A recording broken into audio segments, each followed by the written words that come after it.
Greetings and salutations, guys. I'm here with my review of Jurassic World Rebirth, the 7th movie in the overall Jurassic Park franchise.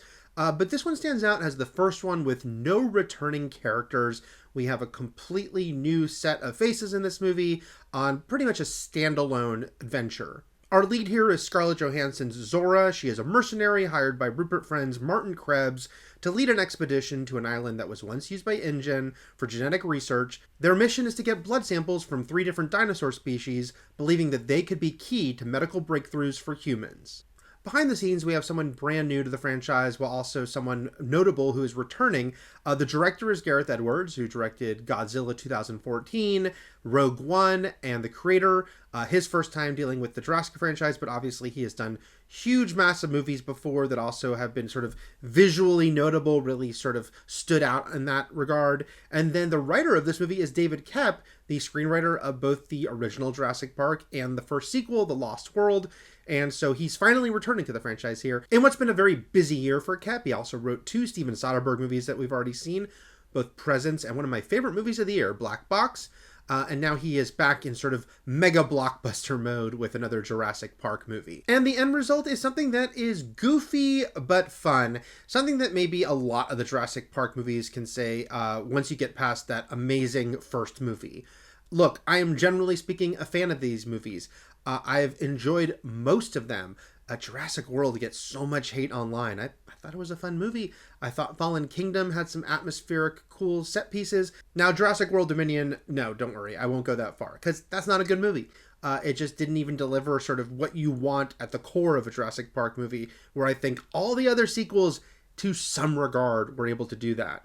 But Jurassic World Rebirth, it's more of the same of most of the franchise, which is to say, pretty paper-thin characters, but pretty cool dinosaur sequences. And look, that has worked for them now going on decades. Do I wish that this series could maybe be even more? Sure. Yet I also still felt like this is delivering what you want, from a new Jurassic movie. The movie has a fun, pulpy prologue, kind of introducing you to this research lab 17 years in the past. And it's got kind of a B-movie horror feel to it. I even like how they put up the Jurassic Park classic dinosaur logo to kind of announce things at the end of it. It just really feels like dun dun dun in a great way. After that, things get pretty clunky as we get the setup here and the exposition, and we meet our main characters. Besides Zora, there is her mercenary pal Duncan, played by Mahershala Ali, and then there is this movie's requisite paleontologist, Jonathan Bailey, as Dr. Henry Loomis, who are all going to get together for this mission. Plus, we've got Zora and Duncan's other mercenary pals. Some of the early scenes are pretty rough as far as the banter between these characters and the idea that these are old friends, Zora and Duncan, and they're old pals that they've gone on other missions with, and they're joking around and they're making references to the past, and it's pretty clunky, and there are a lot of jokes that don't hit the mark, and Mahershala Ali is asked to laugh uproariously at a lot of it like it is hitting its mark, which only makes it more awkward. So I was a little on edge during those establishing sequences. But then we get our first big actual dinosaur attack. It's a sequence set on the water. It involves multiple kinds of dinosaurs attacking this boat, and it is pretty damn thrilling. And there is some great visuals here. Again, Gareth Edwards, very good visual storyteller.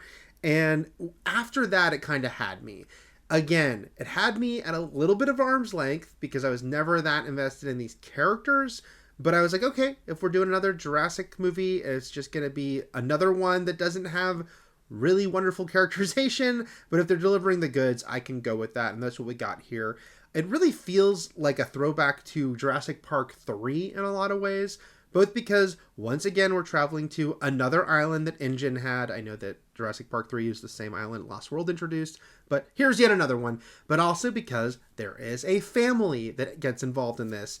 Has nothing to do with this mission. They are out there on a boat when they are also attacked by a dinosaur, and they ending up on the same island. This could have been I know something really sort of, cringeworthy and something that, why is this here? It's so extraneous. It does feel like all these movies, they want to have a kid character. Well, they get it here because there's a little girl amongst this family. But you know what? It was fine. I liked this family. I like this family more than I liked the family in Jurassic Park 3, who were played by more famous people, but were more annoying characters. So we've got this sort of side plot because they're with our main group a little bit, but for most of the movie, they're off on their own, and we're kind of cutting back and forth between these two groups and getting involved in some cool dinosaur situations. They've talked a lot in the lead up to this movie's release about how they were finally going to include a set piece from the original novel that was left out of the first movie, and David Koepp was excited to finally get to use, involving a T-Rex waking up on the bank of a river and some characters in a life raft, and it's in this movie and it's super fun. I thought it was a really well done sequence. And also we've seen Gareth Edwards, and a lot of people talk about how they really wanted to get back to the spirit of the first movie. And I don't know if you'd call the first movie a horror movie per se, but there's certainly a lot of intense stuff in that movie. There is big feeling of peril, and some of the other movies got more into the adventure side of things. And I think that this movie does a good job of getting more into that horror adjacent terror side of things. Look, it's PG-13. It also is really predictable as far as who's going to die and most of the order they're going to die in. And you can guess a lot of that path and who's probably safe. There are definitely some characters who have some plot armor and get through a couple situations where it feels like they probably should have died there.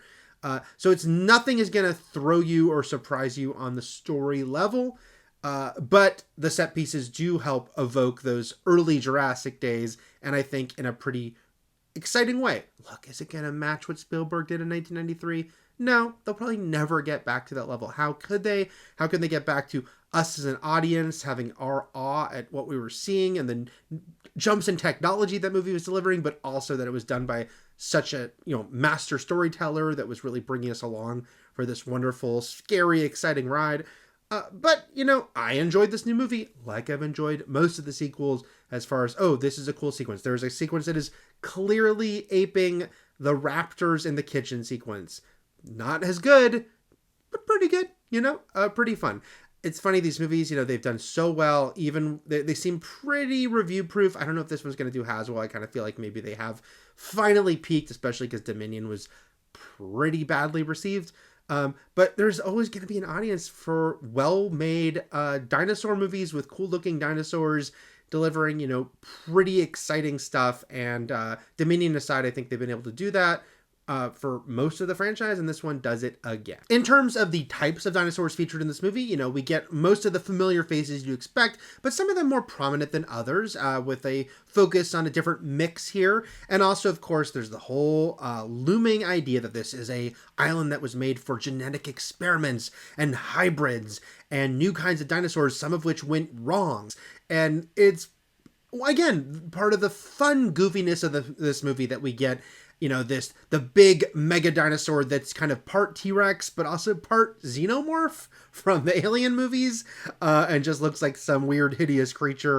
And I think you have to kind of just embrace the silliness at this point, because, we still get a good T-Rex sequence, and then we get the freak eventually as well.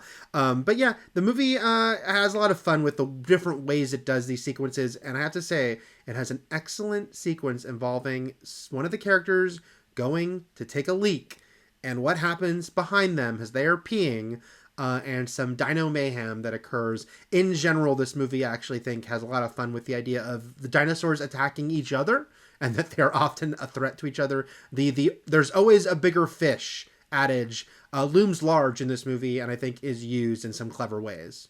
Like I said, the characters are pretty thin here. It's too bad with Scarlett Johansson because I love Scarlett Johansson, and it's so fun that she really wanted to be in this movie. She pushed to be in a Jurassic movie for years. She personally told Spielberg she wanted to be in one, and she gets to be in one and, be the sort of big adventure hero, but they don't give her much to do as an actress.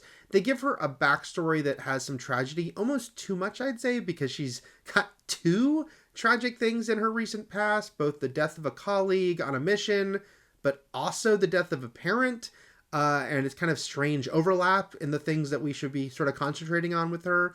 and it's there, and they give Mahershala Ali's character a sad backstory too. And there's this one big scene where they talk about it. It's like the here's our sad backstory scene.